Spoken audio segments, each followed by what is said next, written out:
अस्सलाम वालेकुम, celebrity gossip में आपका वेलकम। कैसे हैं आप सब? आज फिर से एक न्यू वीडियो और एक न्यू टॉपिक के साथ मैं हाजिर हूँ।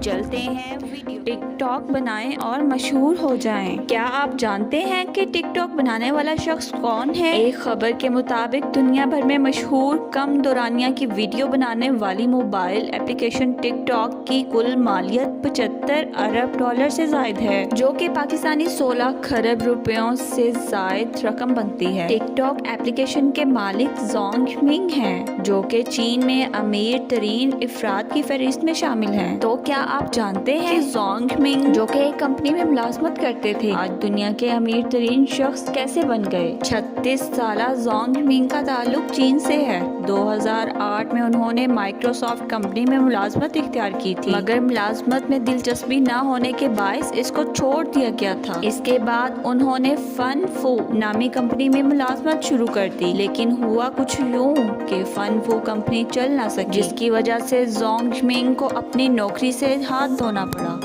नौकरी से फारिग होने के बाद जोंग मिंग ने अपनी एक कंपनी बनाई, जिसका नाम उन्होंने 99 फन रखा, जिसकी वजह से 2011 में इनकी जिंदगी मुकम्मल तौर पर तब्दील हो गई। उन्होंने देखा कि दुनिया भर में लोग कंप्यूटर से ज्यादा मोबाइल फोन का इस्तेमाल कर रहे हैं। इस बात के पेश नजर जोंग मिंग ने 2012 में बाइट डांस नामी कंपनी बनाई। दरअसल ये कंपनी वो कंपनी थी जिससे टिकटॉक ऐप वजूद में आई, लेकिन टिकटॉक एप्लीकेशन बनाने से पहले बाइट डांस कंपनी ने एक ऐप बनाई जो कि अवाम में मकबूल ना हो सकी। यहाँ तक कि इस ऐप को चीन की हुकूमत ने पाबंदी आयद कर दी। जोंग मिंग के मुताबिक वो एक ऐसी ऐप बनाना चाहता था जिससे चीन में रहने वाले दिन भर की खबरों से आगाह होते रहें, लेकिन मसला ये था कि इस तरह की ऐप बनाने के लिए बड़ी सरमायाकारी की जरूरत थी। लेकिन 2012 में एक बड़ी सरमायाकारी के बाद एक एप्लीकेशन बनाई जिसे 1 करोड़ 30 लाख अफराद इस्तेमाल करने लगे। इस एप्लीकेशन ने जोंग मिंग को अपनी जिंदगी की पहली कामयाबी दिलवाई थी। इसके बाद बाइट डांस कंपनी ने डॉइन के नाम से चीन में ऐप मुतारफ करवाई, जो कि अवाम में मकबूल हो गई। ऐप की मकबूलियत को देखते हुए जोंग मिंग ने दुनिया भर में टिकटॉक के नाम से कम दौरानिया की वीडियो बनाने वाली एप्लीकेशन मुतारफ कराई।